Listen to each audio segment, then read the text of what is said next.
అప్పట్లో ఆడపిల్లలు కానీ ఆడవాళ్ళు కానీ బయటకు వచ్చే పరిస్థితి లేదు.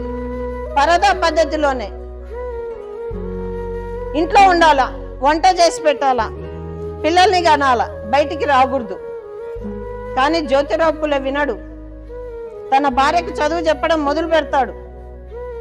అక్కడ చదువు నేర్పించేటప్పుడు ఫాతిమా షేక్, సావిత్రిబాయి పూలే ఇద్దరు చదువు నేర్చుకొని టీచర్ ట్రైనింగ్ చేసి ఈ భారతదేశంలో మొట్టమొదటి మహిళా ఉపాధ్యాయురాలుగా 1848లో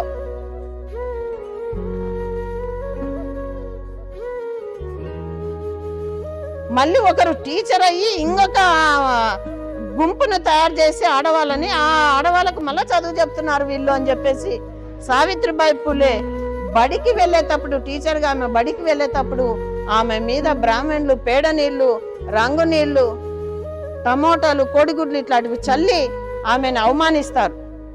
ఈరోజు ఎవ్వరు ఐఏఎస్లు, ఐపీఎస్లు, సాఫ్ట్వేర్లు, బ్యాంక్ ఎంప్లాయీలు ఎవరైనా ఆడవాళ్ళు ఈరోజు అభివృద్ధిని సాధిస్తున్నారంటే అది ఆ ఇద్దరు తల్లుల చలవే అని చెప్పేసి తెలియజేస్తాం.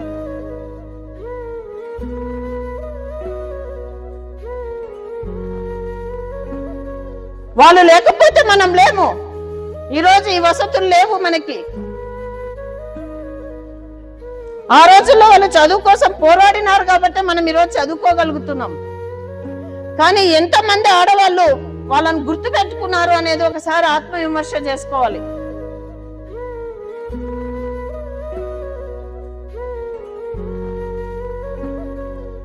మనం జరుపుకోవాల్సింది ఎవరిది? Teachers day. సావిత్రిబాయి పూలే జయంతిని టీచర్స్ డేగా. ఎందుకంటే స్వాతంత్రం రాకముందు 1848లోనే మనకు పాఠశాలను ఏర్పాటు చేసి బాలికల విద్య కోసం పోరాడినటువంటి మహనీయురాళ్ళు వాళ్ళ జయంతులను మనం టీచర్స్ డేగా జరుపుకోవాలి. అదే మనం ఈరోజు ఈ గవర్నమెంట్ డిమాండ్ చేస్తా ఉన్నాం. అందుకే మీకు ఇచ్చిన దాంట్లో కూడా మేము అవే సంతకాలు పెట్టించుకుంది.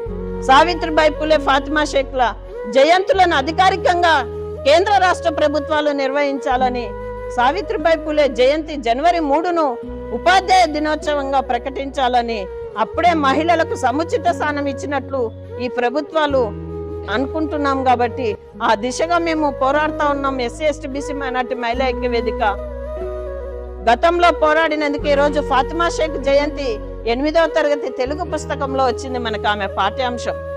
తల్లి ఫాతిమా షేక్ జోహార్ జోహార్. జోహార్ చదువుల తల్లి సావిత్రిబాయి పూలే. జోహార్ చదువుల తల్లి సావిత్రిబాయి పూలే.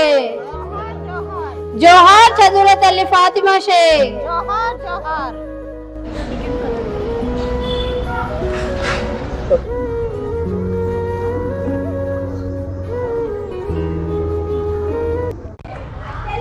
అతను పాటలు పాడుతున్నటువంటి వ్యక్తి చాలాసేపటి నుండి అమ్మాయిని గమనించి దగ్గరికి వచ్చి, అమ్మ ఆ స్వీట్ నువ్వు అలాగే పట్టుకోవద్దు, దాని మీద ఈగలు దుమ్ము అంతా పడుతుందని చెప్పేసి ఒక పేపర్ ఇచ్చి ఆ పేపర్లో చుట్టి ఇంటికి తీసుకెళ్ళి తిను అని చెప్పేసి ఇస్తారు.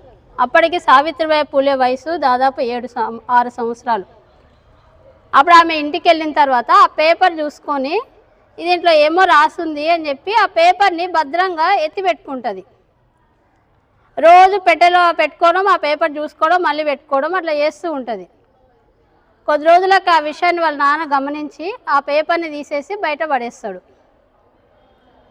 తర్వాత ఆమె మళ్ళీ వాళ్ళ నాన్న తెలియకుండా వెళ్ళి ఆ పేపర్ని తీసుకొని వచ్చి తన పెట్టెలో దాచిపెట్టుకుంటుంది. తర్వాత అది జరిగిన తర్వాత ఒక 3 సంవత్సరాల తర్వాత సావిత్రిబాయి పూలేకి మహాత్మా జ్యోతిబా పూలేతో వివాహం అవుతుంది. అంటే బాల్య వివాహం. మన భాషలో చెప్పాలంటే బాల్య వివాహం అప్పట్లో జరిగేవి కదా. అలాగే మా జ్యోతిరావు పూలేతో ఆమెకి వివాహం జరుగుతుంది. అప్పుడు కూడా ఆమె సామాన్లతో, ఆమె బట్టలతో పాటు ఆ పెట్టెని తీసుకెళ్ళినప్పుడు ఆ పెట్టెలో ఆ పేపర్ కూడా ఉంటుంది. అప్పుడు కూడా ఆమె ఏం చేస్తుందంటే ఇంటికి వెళ్ళిన తర్వాత వాళ్ళ అత్తగారి ఇంటికి వెళ్ళినా కూడా ఆమె ఖాళీ సమయం వచ్చినప్పుడల్లా వెళ్ళి ఆ పుస్తకం ఏదైతే ఇచ్చినారో దాన్ని తెరిచి చూసుకోవడం, లోపల పెట్టుకోవడం అలా చేసేది. అది గమనించినటువంటి జ్యోతిరావు పూలే, ఎందుకు నీకు చదువు వస్తుందా, ఈ పుస్తకాన్ని రోజు తీస్తున్నావు, చదువుతున్నావు, పెడుతున్నావు దాంట్లో అంటే, అరే నాకేం చదువు రాదు, దీంట్లో రకరకాల బొమ్మలు ఉన్నాయి, ఆ బొమ్మల్ని చూస్తున్నా నేను, ఆ బొమ్మలలో ఒకరు కొడుతున్నారు, ఒక చోట ఏదో పంచుతూ ఉన్నారు, ఇట్లా ఏదో కథ అయితే ఉంది దీంట్లో, అందుకని నేను చూస్తున్నా అని చెప్తుంది. అప్పుడు ఆమెలో ఉన్నటువంటి ఆసక్తిని గమనించినటువంటి జ్యోతిబా పూలే సావిత్రిబాయి పూలేకి నేను నీకు చదువు నేర్పిస్తాను, నేర్చుకుంటావా అని అడిగితే ఓ తప్పకుండా. ఆ విధంగా ఆమెకు ఫస్ట్ అక్షరాలను నేర్పిస్తారు మహాత్మా జ్యోతిబా పూలే. చెప్తున్నా అంటే ఫస్ట్ ఆమె దగ్గర ఉన్నప్పుడు వాళ్ళ నాన్న తీసి పడేసినారు ఆ పుస్తకాన్ని కానీ ఆ పేపర్ని. ఎందుకు పడేసినారు అని క్వశ్చన్ రావట్లేదా మీకు ఎవరికి? ఎందుకు పడేస్తారంటే మనకున్నటువంటి చరిత్ర ప్రకారం మనకున్నటువంటి అంటే దాదాపు 200 సంవత్సరాల క్రితం ఉన్నటువంటి ఒక విచిత్రమైన భావజాలం ఏమంటే మహిళలు కానీ ఆడపిల్లలు కానీ చదువుకోదు, చదువుకున్న ఆడపిల్లలు వంట చేస్తే ఆ అన్నము పురుగులుగా మారుతుందంట. మీకు వంట వస్తుందా? చాలా మంది ఎక్కడ ఉన్న వాళ్ళకి మీరు ఎప్పుడైనా వంట చేస్తే పురుగులు అయిపోయిందా? అన్నం విషమైందా? లేదు కదా. కానీ 200 సంవత్సరాల క్రితం మనుస్మృతి అని ఒక రాజ్యాంగం ఉండేది.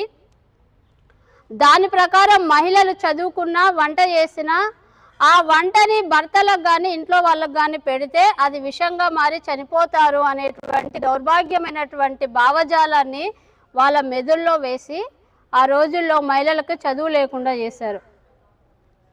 కానీ మహాత్మా జ్యోతిబా పూలే తన భార్యకున్న ఆసక్తిని గమనించి ఆమెకి మొదట అక్షరాలు నేర్పించి తర్వాత ఆమె ద్వారా మిగతా పిల్లలకు కూడా చదువు నేర్పించాలన్న ఉద్దేశంతో వాళ్ళు చాలా పోరాటం చేసి ఒక బాలికల పాఠశాలను కూడా నెలకొల్పుతారు. ఈ విదంతం జరిగే మధ్యలోనే వాళ్ళ కుటుంబంలో నుంచి ఆడపిల్లలకి చదువు ఏంటి, మీరు బయటికి పోయి సమాజంలో చదువు చెప్పడం ఏంటి అని వాళ్ళ మీద వాళ్ళ ఇంట్లో ఒత్తిడి తీసుకొని వచ్చినప్పుడు జ్యోతిబా పూలే తండ్రి వాళ్ళిద్దరిని ఇంటి నుంచి బయటికి పంపించేస్తారు. ఇది జరిగేటప్పుడు కూడా వాళ్ళ నాన్న వచ్చి ఒకటే మాట చెప్తాడు, నీ భార్యకు చదువు ఆపేసేయి, నీ భార్య బయటికి వెళ్ళి చదువు చెప్పడం ఆపమను, మర్యాదగా మీరు మనకున్నటువంటి పూల తోటను చూసుకుంటూ వ్యాపారం చేయండి అని చెప్తారు. అదన్నా చెయ్యి, లేదంటే ఇంట్లో నుంచి వెళ్ళిపో. జ్యోతిబా పూలే ఏమీ మాట్లాడకుండా చక్కగా రూమ్లోకి వెళ్ళి ఒక పెట్టెని చేత్తో పట్టుకొని తన భార్యను పిలుచుకొని వెళ్ళిపోతాడు. ఆ పెట్టెలో కూడా ఏమున్నాయి అని చూస్తే పుస్తకాలు, వాళ్ళకు కావాల్సినటువంటి పుస్తకాలు తప్ప వాళ్ళ బట్టలు కూడా తీసుకెళ్లరు. ఆ విధంగా వాళ్ళు బయటకు వచ్చేసినప్పుడు జ్యోతిబా పూలే స్నేహితుడైనటువంటి ఉస్మాన్ షేక్, అప్పటికే వాళ్లకు వ్యాపారాలు ఉండి ఆర్థికంగా బలపడిన కుటుంబము, ఆ వ్యక్తి అతన్ని చేరదీసి వాళ్ళ ఇంట్లో స్థానం ఇచ్చి ఈరోజుకి ఇంట్లో ఉండండి అని చెప్పి షెల్టర్ ఇస్తే అక్కడ ఉస్మాన్ షేక్ చెల్లెలే ఫాతిమా షేక్. అక్కడ ఆమెకు కూడా మరాఠీ భాషలో ప్రావీణ్యాన్ని కూడా మహాత్మా జ్యోతిబా పూలేనే నేర్పించడం జరుగుతుంది. ఆ విధంగా వాళ్ళిద్దరు కూడా పూలే దగ్గర అక్షరాలు నేర్చుకుని ఈరోజు మొట్టమొదటి మహిళా టీచర్లుగా భారతదేశంలో ఉన్నటువంటి ఆడపిల్లలు చదువుకోవడానికి పునాదులు వేసినటువంటి మాతృమూర్తులు వీరు. అందుకు వాళ్ళని స్మరించుకుంటూ ఈరోజు ఈ కార్యక్రమాన్ని ఇక్కడ జరుపుకోవడం జరుగుతుంది. ఎస్సీ, ఎస్టీ మరియు బీసీ మైనార్టీ మహిళా ఐక్యవేదిక అధ్యక్షురాలు, ఇతర ప్రముఖులు, అదేవిధంగా మహిళల కోసం మహిళల చైతన్యం పరచడంలో వీరు చాలా కృషి చేస్తున్నారు అనిపిస్తుంది మేడం గారిని చూస్తుంటే. ఎందుకంటే ఇప్పుడు ఉండేటువంటి రోజుల్లో జాబుకు పోని వాళ్ళంటేనే చాలా మటుకు ఇన్స్ట్రక్షన్స్ ఇచ్చేటువంటి ఫ్యామిలీస్లో, కానీ మేడం వాళ్ళు వచ్చి తోటి మహిళలకి ఇటువంటి మోటివేషనల్ యాక్టివిటీస్ కండక్ట్ చేయడం చాలా అప్రిషియేషన్ మేడం. థ్యాంక్ యూ మా కాలేజ్ తరఫున. ఎందుకంటే ఎస్పెషల్లీ నర్సింగ్ అంటే పిల్లలు ఆడపిల్లలే ఉంటారు, 4 గోడల మధ్య పల్లె ప్రాంతాల నుంచి వచ్చి ఉంటారు. కాబట్టి వాళ్ళకి సొసైటీలో ఎలా ఉండాలా, మనకు చదువుకుంటే మనం ఎక్కడ ఉంటాం, మనకు ఉండేటువంటి నాలెడ్జ్ ఎలా డెవలప్ అవుతుంది చదువుతో. గుర్తుపెట్టుకోండి, మీరు చేసేటువంటి చదువు వేరుంటుంది, నాలెడ్జ్ వేరుంటుంది. ఎందుకు అంటే చదువు అనేది మనం ఒక ఉద్యోగం కోసమే అని అనుకుంటారు, కానీ అది తప్పు. చదువు అనేది జాబ్ కోసమే కాదు. చదువు అనేది మనం ఎట్లా ప్రవర్తించాలా, ఎలా ఉండాలా, ఎలా రిసీవ్ చేసుకోవాలా, మన సొసైటీలో మన రోల్ ఏంటి, ఒక ఫ్యామిలీలో మనం ఒక కూతురిగా ఎలా ఉండాలా, ఒక భార్యగా ఎలా ఉండాలా, ఒక తల్లిగా ఎలా ఉండాలా. సో మనలో ఒక హ్యూమానిటీని మనం చుట్టూ డెవలప్ చేసుకోవాలా. మన తోట ఉండేటువంటి వారికి కూడా మనం ఒక మంచి సలహాలు ఇవ్వగలగాల. మేడం గారు చెప్పినట్టు ఆడవారికి ఇప్పటికి కూడా చాలా గల్ఫ్ కంట్రీస్లో ఓటు హక్కు లేదు. టు బి ఫ్యాక్ట్, ఇండియాలో పుట్టినటువంటి మహిళలు, ఇండియాలో ఉన్నటువంటి మహిళలు చాలా అదృష్టవంతులు. అంటే కొద్ది కాలం ఫైట్ చేసినా కానీ తర్వాత మనలో ఉండేటువంటి ఆడవాళ్ళకి ఇచ్చేటువంటి గౌరవం కానీ, సాంప్రదాయానికి, నాగరికతకు విలువిచ్చేటువంటి మన భారతదేశం చాలా మొదటి స్థానంలో ఉంటుంది. మనం గల్ఫ్ కంట్రీస్లో చూస్తే ఆడవారికి మినిమం ఓటు హక్కు కూడా లేదు. ఇప్పటికి కూడా వాళ్ళు అంటే ఒక సర్కిల్లో పెట్టేసి వాళ్ళని ఇంటి పనులకు, వంట పనులకు, వాళ్ళ ఫ్యామిలీ డెవలప్మెంట్ కోసమే వాడుతున్నారు. కానీ ఇప్పుడు ఇటువంటి మహిళలు బయటికి రావడం, మీకు తెలియని విషయాలు తెలియజెప్పడం, సో మీరు చదువుకుంటే ఎలా మీ రోల్ మీరు ప్లే చేసుకోగలుగుతారు అనేటువంటి విషయాలతోనే మీకు 33% రిజర్వేషన్ కూడా వచ్చింది. సో వాటిని అన్ని విధాలుగా శాసనసభల్లో కానీ, అదేవిధంగా మీకు ఉద్యోగాల్లో కానీ అన్నిట్లో కూడా రిజర్వేషన్స్ని పోరాడి మహిళలే తెచ్చుకోవడం జరుగుతుంది. కాబట్టి మీరు కూడా మీ వంతుగా చదువు, ఉద్యోగం కోసమే కాకుండా మనం చదువు వల్ల మన నాలెడ్జ్ని డెవలప్ చేసుకొని మనం 10 మందికి ఉపయోగపడేలా సొసైటీలో మనం ఉండాలని నేను కోరుకుంటున్నాను. సో కాబట్టి ఈ అవకాశం ఇచ్చినటువంటి మేడం గారికి, అదేవిధంగా స్టేజ్ మీద ఉన్నటువంటి అందరికీ కూడా ధన్యవాదాలు. Thank you so much.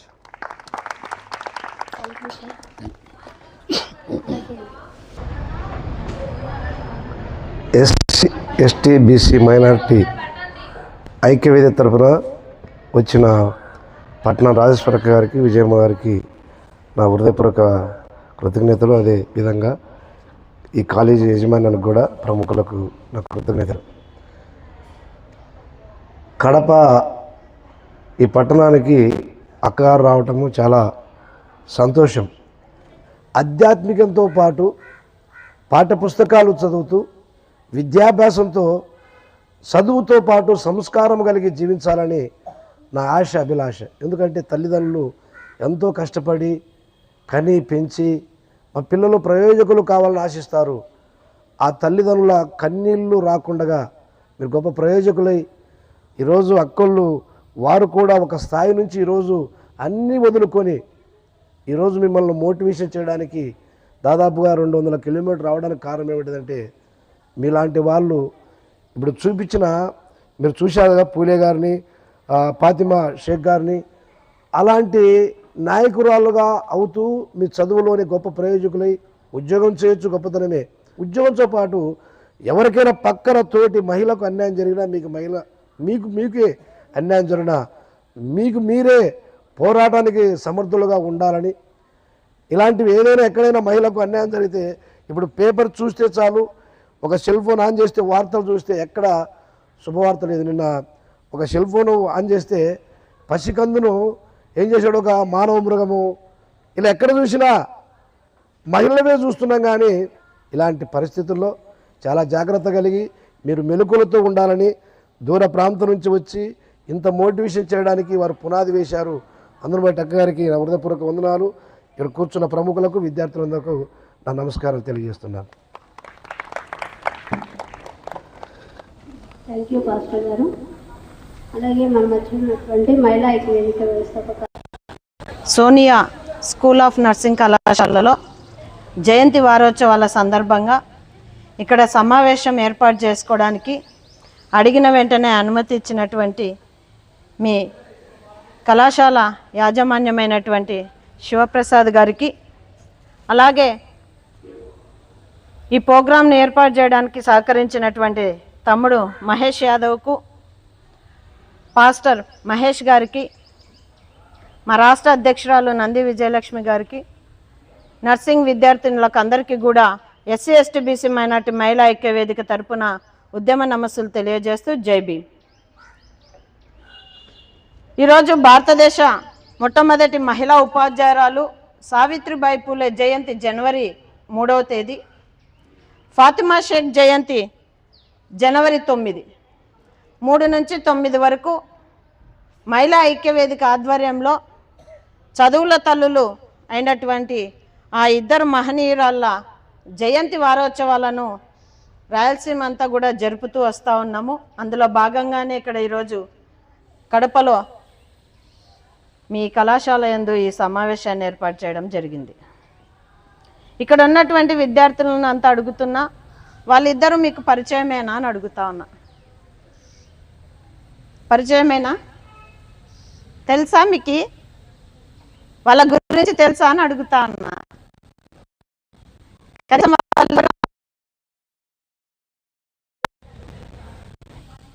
Inter వరకు మన పాఠ్యాంశాలలో వీళ్ళ గురించి మనకు చెప్పకపోవడానికి కారణం, ఈ దేశంలో మనువాదం నడుస్తూ ఉంది.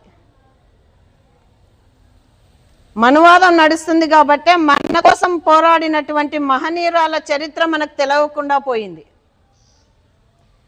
1831లో మహారాష్ట్రలోని పూణే జిల్లాలో సతారా గ్రామం అనే ఒక చిన్న గ్రామంలో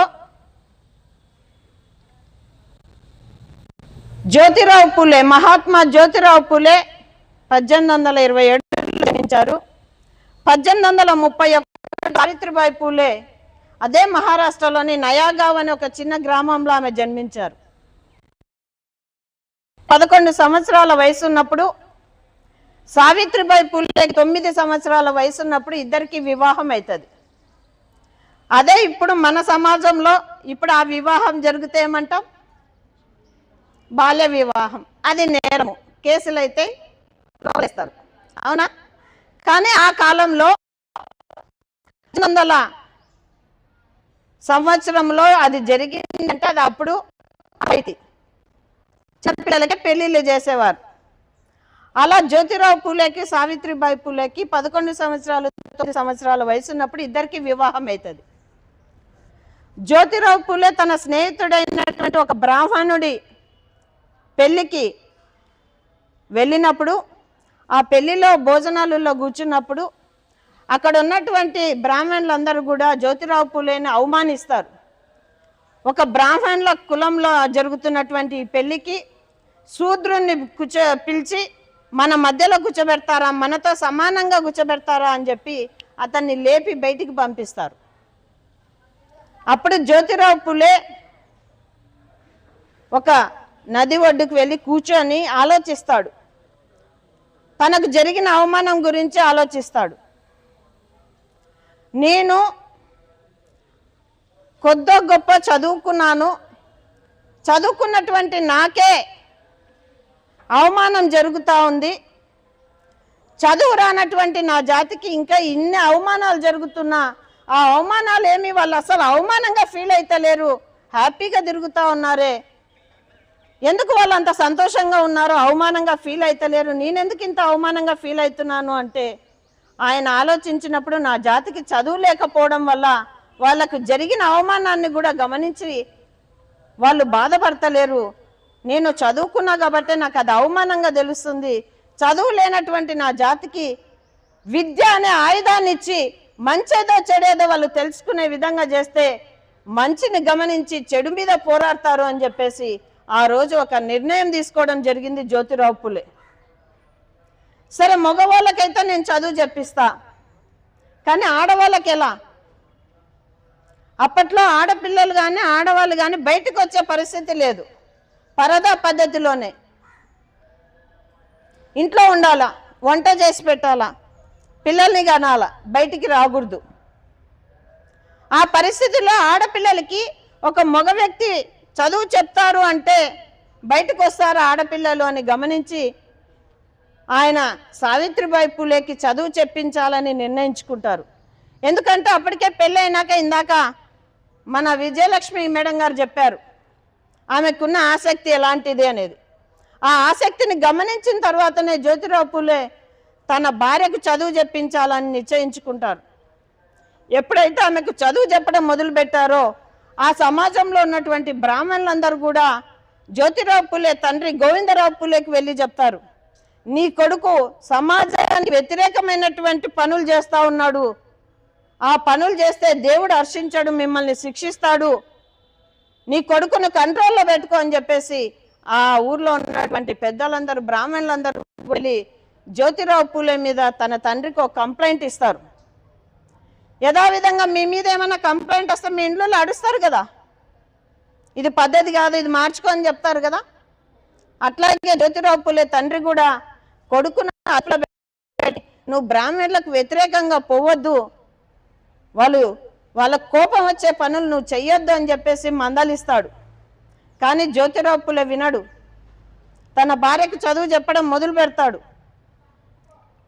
అయితే ఇది జీర్ణించుకోలేనటువంటి వాళ్ళందరూ కూడా బ్రాహ్మణులు మళ్ళీ జ్యోతిరావు పూలే తండ్రి దగ్గరికి వెళ్తే ఆయన చేసేది లేక కొడుకును కోడలను ఇంట్లో నుంచి బయటికి గెంటేస్తాడు. ఇంట్లో నుంచి ఎప్పుడైతే బయటికి గెంటేస్తాడో ఎక్కడ ఉండాలో తెలియనటువంటి జ్యోతిరావు పూలే తన ఫ్రెండ్ అయినటువంటి ఉస్మాన్ షేక్ మా ఇంటికి రా అని చెప్పి పిలుచుకొని పోయి భార్యాభర్తలు ఇద్దరిని తన ఇంట్లో షెల్టర్ ఇస్తారు.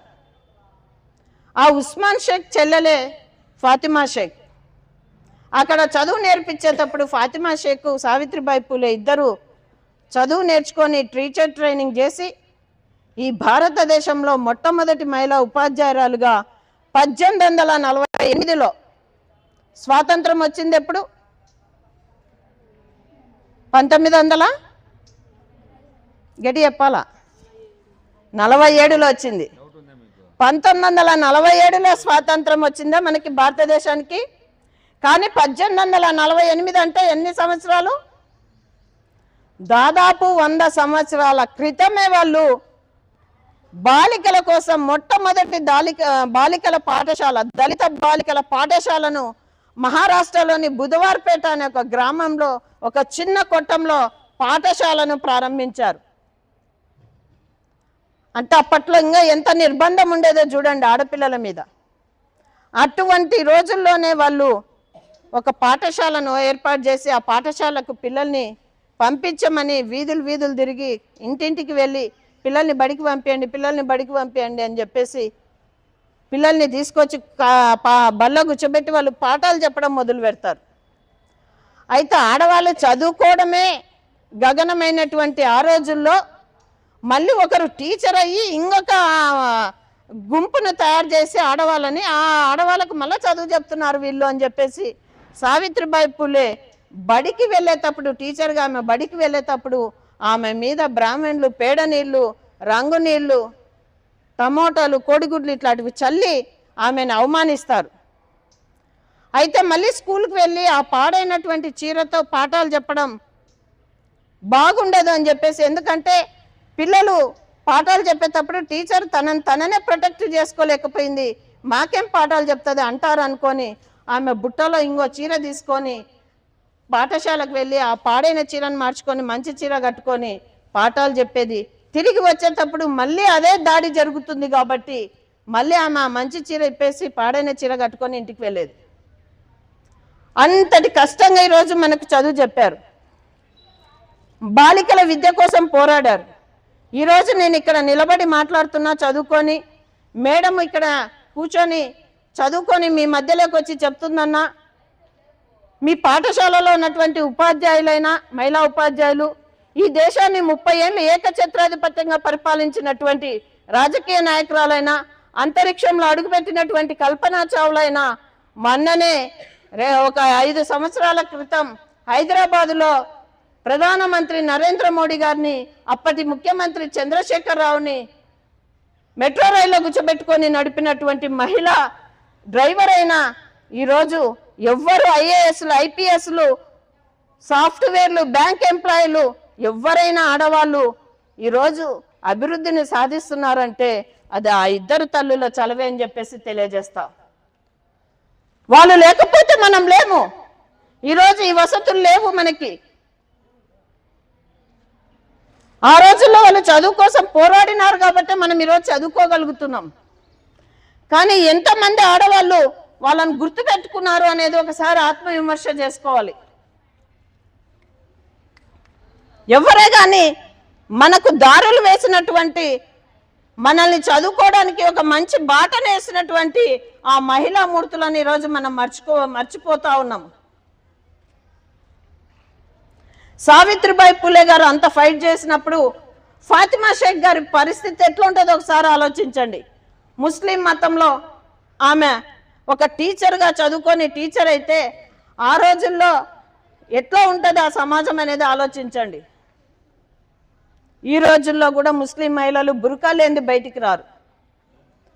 కానీ ఆ రోజుల్లో ఆమె బుర్కా లేకుండా బయటికి వచ్చి మహిళలకు ఇంటింటికి తిరిగి పిల్లలు పంపించమని ఆమె పిల్లల్ని పాఠశాలకు తీసుకొచ్చి చదువు చెప్పింది. ఈరోజు ఇద్దరు మహిళా ఉపాధ్యాయులను, చదువుల తల్లులను మనకు అందించినటువంటి మహాత్మా జ్యోతిబా పూలే గొప్పతనం ఏంది అనేది మనకు తెలియాలంటే బాబాసాహెబ్ అంబేద్కర్ తన గురువుగా ప్రకటించుకున్నారు మహాత్మా జ్యోతిబా పూలేను. ఈరోజు ప్రపంచ మేధావి, రాజ్యాంగ నిర్మాత బాబాసాహెబ్ అంబేద్కర్ అని చెప్పుకుంటాం. అటువంటి అంబేద్కర్ గారే తన గురువు మహాత్మా జ్యోతిబా పూలే అని చెప్పి ఆయన ప్రకటించుకున్నారు అంటే ఆయన గొప్పతనం, పూలే గారి గొప్పతనం ఏందో ఒకసారి ఆలోచించండి. సావిత్రిబాయి పూలే ఒక మహిళల విద్య కోసమే కాకుండా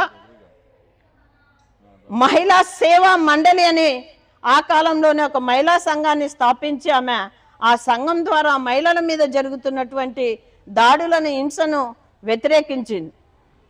ఆ కాలంలో చిన్న పిల్లలకి పెళ్లిళ్ళు చేస్తారు పెద్దవాళ్ళతో. కన్యాశుల్కం మీకు తెలిసే ఉంటుంది. భర్తలు చనిపోతే గుండు కొట్టించి తెల్ల చీర కట్టి ఒక మూల కూర్చోబెట్టే వాళ్ళు చిన్నపిల్లల్ని. అవునా? చూసింటారు మీరు, కన్యాశుల్కం చదివినా కూడా చూసినా కూడా. అట్లా భర్తలు చనిపోయినటువంటి ఆడపిల్లలకంతా గుండు కొట్టించి తెల్ల చీరలు కట్టిస్తుంటే దాని మీద పోరాటం చేసింది సావిత్రిబాయి పూలే.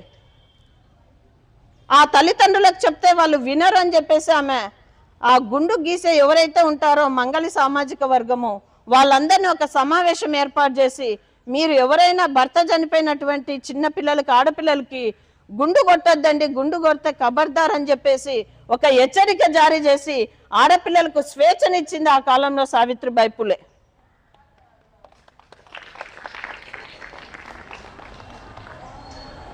అంటే ఆమె ఒక చదువు కోసమే పోరాడలేదు అని చెప్పడానికి నేను తెలియజేస్తా ఉన్నా ఈ సబ్జెక్టు కూడా.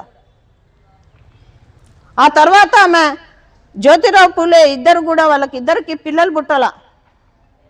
పిల్లలు పుట్టకపోతే ఒక బ్రాహ్మణ మహిళకు, భర్త చనిపోయినటువంటి బ్రాహ్మణ మహిళకు అక్రమంగా పుట్టినటువంటి ఒక పిల్లోడు యశ్వంత్ అనే అబ్బాయిని వాళ్ళు దత్తత తీసుకొని పెంచుతారు. యశ్వంత్ పూలేని ఆ పిల్లోడికి నామకరణం చేస్తారు. ఈ కాలంలో అయితే భార్యాభర్తలు పిల్లలు పుట్టకపోతే గొడవలు. భర్త ఏదన్నా బయటికి పోయి కొంచెం ఏదన్నా పని చేస్తే సొసైటీ కోసం గొడవ ఇంట్లో, ఆడవాళ్ళు ఏదన్నా చేస్తే గొడవనే. కానీ ఆ కాలంలో ఇద్దరు సమాజం కోసం సంఘ సంస్కర్తలు ఈ సమాజాన్ని ఉద్ధరించడానికి, వాళ్ళు సమాజంలో మార్పులు తీసుకోవడానికి భార్యాభర్తలు ఇద్దరు కూడా పిల్లలు వద్దనుకొని వాళ్ళు ఒక నిర్ణయం తీసుకొని సమాజం కోసం పోరాడినారు అంటే ఒక్కసారి ఆలోచించండి వాళ్ళ త్యాగం ఎంత గొప్పది అనేది.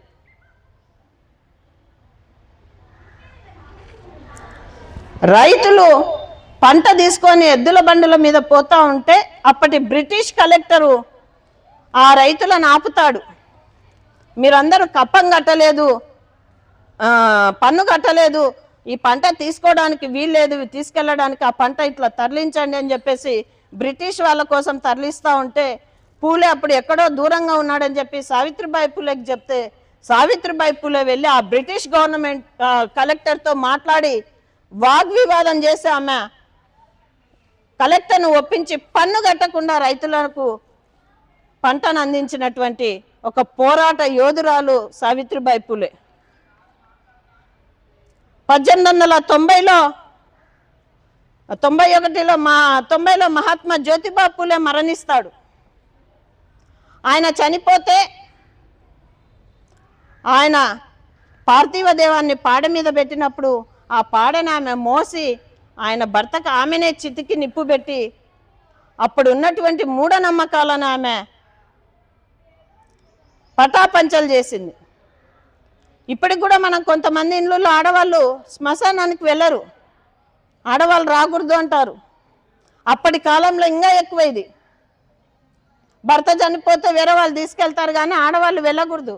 కానీ ఆ సాంప్రదాయాన్ని ఆమె పక్కకు దోసి నా భర్త నాకు చదువు నేర్పించినాడు, నన్ను టీచర్ని చేసినాడు, ఆయన రుణం తీర్చుకోవాలి నేను అని చెప్పేసి ఆమె ఆ పాడె మోసి భర్త శవానికి ఆ చితికి నిప్పు పెట్టి ఆమె బ్రాహ్మణుల మూఢనమ్మకాలకు సవాల్ విసురుతుంది ఆమె సావిత్రిబాయి పూలే.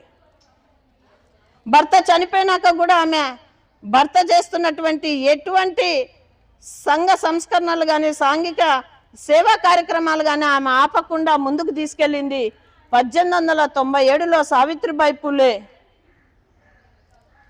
ప్లేగు వ్యాధితో మరణిస్తారు. అది కూడా ఎలా అంటే అప్పుడు ఆ మహారాష్ట్రలో పూణేలో మొత్తం ప్లేగు వ్యాధి వస్తుంది.